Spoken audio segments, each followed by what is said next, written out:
भारतीय इतिहास वीरता के अनेक गाथाओं से भरा पड़ा है। इन गाथाओं में वीर योद्धाओं के साथ साथ उनके वफादार साथियों की कहानियां भी उल्लेखनीय स्थान रखती हैं। ऐसे ही एक वीर साथी थे महाराणा प्रताप के हाथी राम प्रसाद। हल्दी घाटी के युद्ध में मुगलों को धूल चटाने वाले महाराणा प्रताप की वीरता और उनके घोड़े चेतक के किस्से तो सभी जानते हैं, लेकिन उनके साथ खड़े रहने वाले राम प्रसाद की शक्ति और निष्ठा का वर्णन भी इतिहास के स्वर्णिम पन्नों में अंकित है। हल्दी घाटी के युद्ध में मुगल सैनिकों को धूल चटाने वाले राम प्रसाद की वीरता और समर्पण की कहानी सदियों से लोगों को प्रेरित करती रही है। महाराणा प्रताप और राम प्रसाद की अविस्मरणीय मित्रता के पीछे एक दिलचस्प कहानी छिपी है। एक कथा के अनुसार मेवाड़ के जंगल में विचरण करने वाले एक विशाल हाथी के बच्चे को शिकारियों ने पकड़ लिया था। महाराणा प्रताप को इसकी सूचना मिली तो उन्होंने उस निर्दोष हाथी के बच्चे को छुड़ाने का आदेश दिया। महाराणा प्रताप की वीरता से प्रभावित होकर शिकारी उस बच्चे को उन्हें सौंपने पर मजबूर हो गए। महाराणा प्रताप ने उस हाथी के बच्चे का नाम राम प्रसाद रखा और उसे विशेष रूप से युद्ध के लिए प्रशिक्षित किया। इतिहास के पन्नों में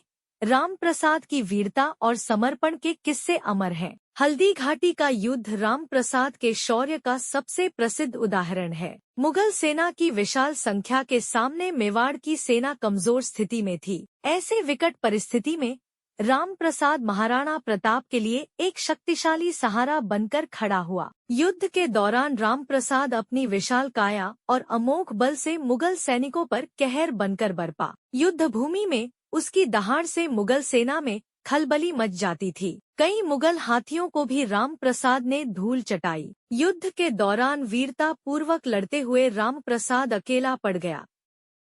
चारों तरफ से मुगल सैनिकों ने उसे घेर लिया।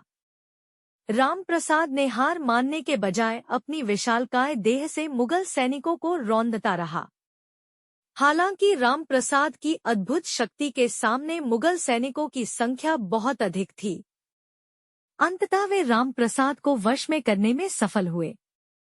उन्होंने भाले और जालों का उपयोग करके राम प्रसाद को नियंत्रित कर लिया। महाराणा प्रताप को यह जानकर गहरा दुख हुआ कि उनका सबसे वफादार साथी अब उनके साथ नहीं है।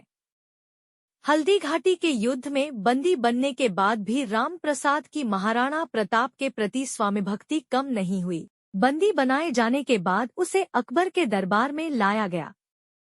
अकबर ने उसे पीर प्रसाद नाम देकर अपने हाथियों के दल में शामिल करने का आदेश दिया।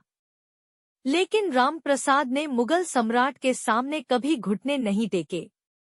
उसने न तो मुगल सैनिकों को अपनी सवारी बनने दी और न ही उनके आदेशों का पालन किया।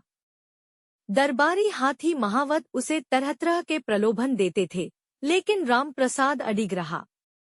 वह भोजन को हाथ नहीं लगाता था और बेचैनी से खड़ा रहता था।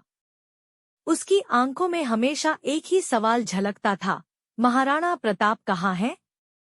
18 दिनों तक भूखे प्यासे रहने के बाद राम प्रसाद का शरीर कमजोर पड़ गया। वह अपने अंत तक महाराणा प्रताप के प्रति ही वफादार रहा। इस तरह हल्दी घाटी के युद्ध के 18 दिन बाद अटूट वफादारी के प्रतीक राम प्रसाद ने स्वर्गवास प्राप्त किया।